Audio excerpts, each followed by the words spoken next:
বাস্তবতা কখনো আমাদের মনের মতো হয় না, তবু আমাদের সব কিছুই মেনে নিতে হয়, এটাই জীবন।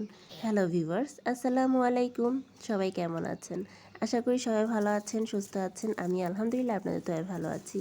দেশে দেশের বাইরে যে যে প্রান্ত থেকে আজকে আমার ব্লগ ভিডিওটি দেখছেন বা দেখবেন, সবাইকে অসংখ্য ধন্যবাদ জানিয়ে শুরু করছি আমার ছোট্ট একটি ব্লগ।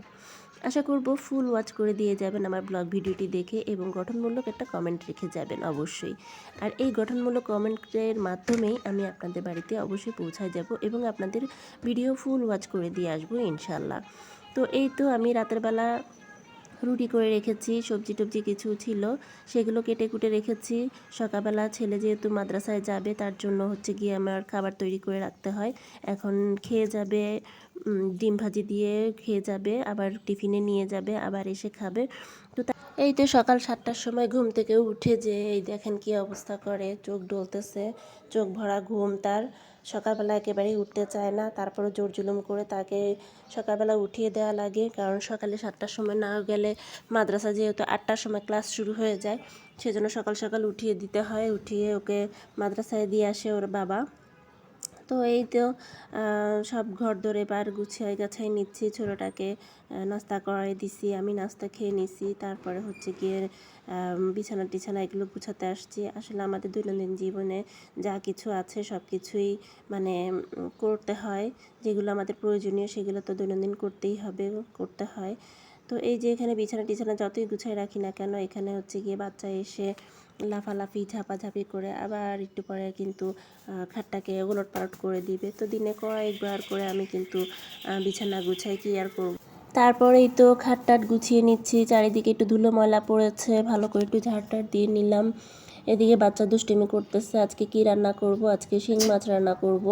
তো এই তো শিং মাছগুলো বরফে হয়ে আছে, আর এই পাশের বাটিতে হচ্ছে কি আমার ওই শাক ছিল, শাকটা বরফ হয়ে আছে দেখে তো ভাবলাম যে শাকটা আজকে আর করব না, পরে করব। তো যা আছে আজকে তাই টুকটাক করে নিব। সকালবেলা হচ্ছে কি বেগুন নিয়ে আসছিল, আর এদিকে আমার রসুন বাটা শেষ হয়ে গিয়েছিল, এটা আগের দিনের ভিডিও ছিল যেহেতু সেটা আপনাদের সাথে শেয়ার করতেছি।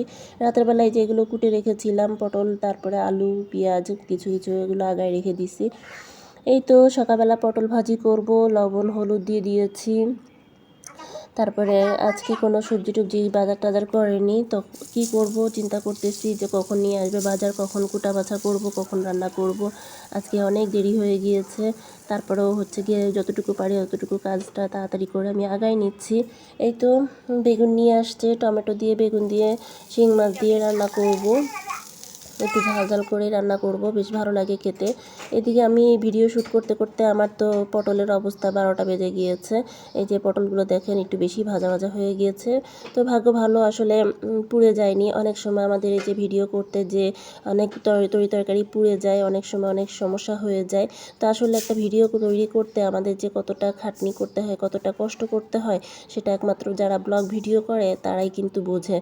তো যারা যারা ব্লগ ভিডিও করেন তারা বা অন্যান্য যারা কন্টেন্ট ক্রিয়েটর যারা আছেন তাদের সবাইকে উদ্দেশ্য করে বলবো যে একটা ব্লগ ভিডিও করতে বা একটা ভিডিও করতে যে কতখানি কষ্ট হয়, তো তার মানে সেটা কী করে বুঝাবো। এটাকে আবার এডিট করতে হয়, ভয়েস দিতে হয়, সব কিছু করে টোরে তারপরে আপনাদের মাঝে এগুলো শেয়ার করা হয়। তো সবাই একটু ধৈর্য সহকারে ব্লগ ভিডিওগুলো দেখবেন, ফুল ওয়াচ করে দিয়ে যাবেন। আপনি আমার ভিডিও দেখলে আমিও আপনার অবশ্যই ভিডিও দেখে দিব। তো ব্লগ ভিডিওগুলো সাধারণত কিন্তু 10-15 মিনিটের মতনই হয়ে থাকে। ইউটিউব মামা আমাদেরকে বলেই দিয়েছে যে যত পারো লং ভিডিও করতে, তবুও আপনাদের দিকে তাকিয়ে 10 মিনিটের ভিডিও ছাড়া আর করি না। তো লং ভিডিও করতে গেলে পরে আসলে বেশিরভাগই অনেকেই দেখতে চায় না। তো কি আর করার, যতটুকু পারি কাটসাট করে টোরে তারপরে হচ্ছে গিয়ে 8 মিনিটের, 7 মিনিটের, 10 মিনিটের ভিডিও করি। তো ধৈর্য সহকারে আপনারা সবাই দেখবেন এবং গঠনমূলক একটা কমেন্ট করে যাবেন। এই তো আমার বেগুন কাটা হয়ে গিয়েছে, টমেটো কাটবো, এদিকে রসুন পেঁয়াজ সব কেটে নিয়েছি। তো বেগুনের ভেতরে বেশ ভালো রকমের পোকা ছিল, দেখে বেছে কুটে নিলাম। তারপরে এই যে মশলা কিছু ছিল, আমি নিচে একটু মশলাগুলো রেখে দিয়ে আসবো, নিচে যেহেতু আমাদের ফ্রিজটা রাখা রয়েছে। এখানে কাঁচামরিচ খুঁজতে চেয়ে কাঁচামরিচ ঢোকায় পাই না, তো আর কি করার। এরপরে আমি ফ্রিজ বন্ধ করে দিয়ে মশলাগুলো রেখে দিলাম। এখানে বাচ্চারা কোথায় গেছে তাই দেখতেছি, এদিকে কোথাও নাই।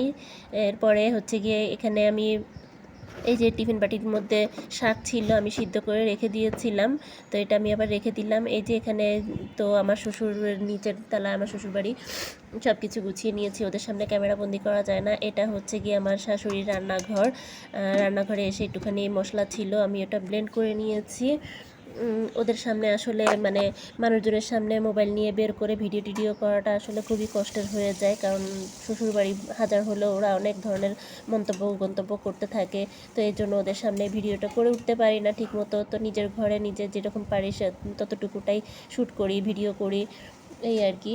তো এই যে এখন বেগুন দিয়ে আমি শিং মাছ দিয়ে রান্না করব। আগের দিনও আমি রান্না করেছিলাম, তো আজকেও এটা রান্না করব। পেঁয়াজ, হলুদ, মরিচ যা যা লাগবে তাই সব কিছুই দিয়ে দিলাম, ময় মশলা সব কিছু দিয়ে ভালো করে কষিয়ে নিয়েছি। এই যে এদিকে আবার মাছগুলো একটু ভালো করে ধুয়ে নিচ্ছি।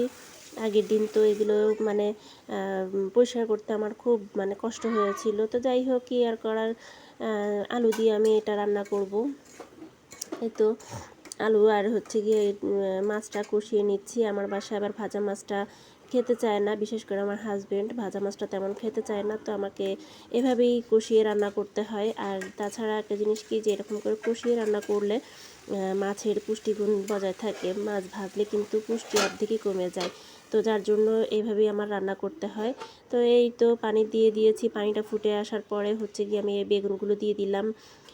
বেগুনটা খুব সফট হয়ে যায়, আমি আগে এরকম করে রাঁধতে পারতাম না, আমার শাশুড়ির কাছ থেকে এটা শেখা। তো যাই হোক, আমার মাও করতো, তবে আমার এটা খেয়ালে আসতো না, খেয়াল ছিল না আর কি। তো এভাবেই আমি রান্না করি, আমার শাশুড়ির দেখানো প্রসেসিংয়ে আমি এভাবে রান্না করি। তারপরে হচ্ছে কি, যে টমেটো দিয়ে দিলাম, টমেটো দিয়ে সুন্দর করে নেড়ে চেড়ে ঢেকে দিব। এই তো আমার প্রায় রান্না বাড়া শেষ হয়ে গিয়েছে, দুপুরের আয়োজন প্রায় মোটামুটি শেষ হয়ে গিয়েছে। এই যে দেখুন, আমি ঝোল টোল দিয়ে সুন্দর করে আস্তে আস্তে নাড়িয়ে চাড়িয়ে দিচ্ছি, যেন মাছগুলো আবার ভেঙে না যায়। এভাবে মাছ রান্না করতে গেলে আমার বেশি মানে কষ্ট হয়, কি আর করব। তারপরেও হাজব্যান্ড যেহেতু মাছ ভাজা খেতে চায় না, সেজন্য আবার এভাবেই রান্না করতে হয়। তারপরে হচ্ছে গিয়ে যে পুঁই শাক দিয়ে ডাল দিয়ে বসিয়ে দিয়েছি, যে বাগার দিয়ে ফেলেছি, এগুলো রান্না একবারে মাথায় ঝুঁকে সব বসিয়ে দিয়েছিলাম। এদিকে হচ্ছে গিয়ে অনেক বৃষ্টি হচ্ছে, আমাদের এদিকে প্রচুর বৃষ্টি হচ্ছে। এই যে দেখেন কি সুন্দর বৃষ্টি, চারিদিকে বৃষ্টি আর বৃষ্টি, আবহাওয়াটা খুব ভালো।